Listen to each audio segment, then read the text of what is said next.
Hey guys, welcome to EuroLeague Fantasy Talks. In this episode, we will check how we did last week on Ultimate Champions Euroleague Fantasy and build our lineup for the next game week.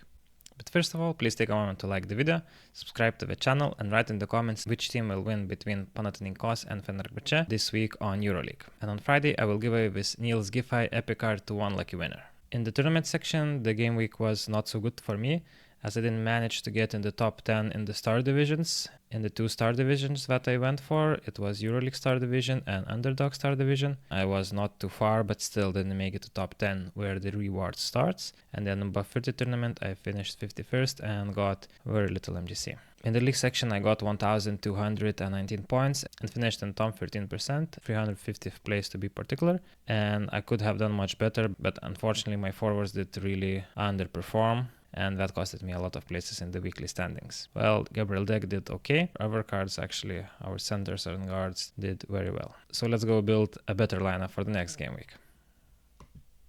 As my first center, I will go with Jan Vesely from Barcelona. The reason I will go with Vesely is because we will play against Alba.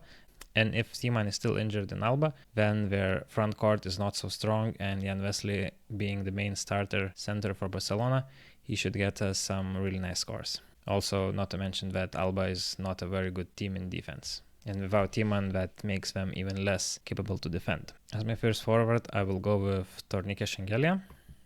And the reason for that, because Tornike was in injury and he didn't play so much or so well in the first game after the injury as many athletes actually. And that's why his last 5 cap is only 56, which is very good price to pick him.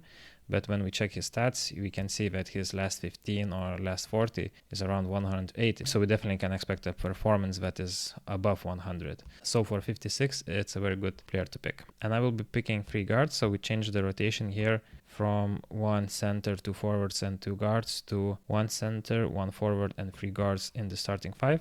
And then, of course, we will have 1 center, 1 forward, and 1 guard in the additional selection. So as my first guard, I will choose Nicolas Laprovitola from Barcelona. And the reason I choose Lapra is a mix between Vesely and Shengelia. So why Shengelia is because his cap is still quite low, lower than his usual caps for Laprovitola, which is more, that is 150.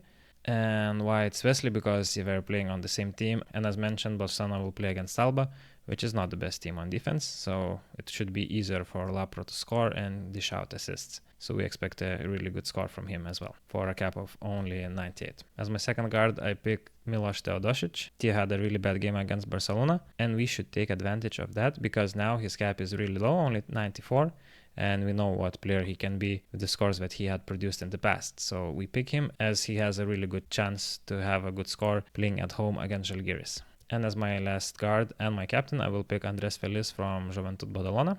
We have to have a guy that has consistent high scores to pick as a captain. And Andrés Feliz is a really good option, as he usually has very good scores, but a part 1 performance where he had 65 points, which reduces his cap actually. But then again, when we pick him, we can expect a score 250 or even more.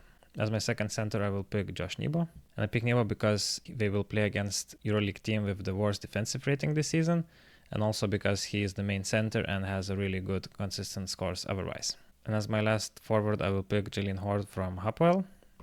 As you might notice, we are usually picking players that had 1 game after an injury, and we expect a bounce back game after that first game after the injury. So Horde is one of them. He had 101 score, but when we check his latest scores, he had much better scores in the past. So we expect that he would pick up his ball game and do much better against Beşiktaş Istanbul on these crucial fights at the last game of the regular season. And as my last man in the roster, I will pick Jacoban Brown from Hapoel as well. Jacoban Brown is yet another player that had very good stats before the injury, but then due to injury missed some games. Now his cap is only 88. I saw already in the Israeli League game that he came back to his usual numbers, and now we can expect a much better score. Of course, Beşiktaş Istanbul, the team that Jacoban Brown and Jalen Horde will play against, they have good defense, but Hapoel have just too good offense. So I think that Jacoban Brown and Jalen Horde should have good scores from this game week. And as I mentioned, I will pick Andrés Feliz as my captain. And that will be my team for the next game week. I hope you guys can get some tips and get even better teams than me for the next game week. That's all, guys. Please remember to like the video, subscribe to the channel, Write in the comments which team you think will win between Panathinaikos and Fenerbahce this week on EuroLeague, and I will give away this epic card of Niels Giffey. That's all, guys. Please remember to like the video, subscribe to the channel, and write in the comments for a chance to win this Niels Giffey epic card. Thanks for watching, and see you on the next one.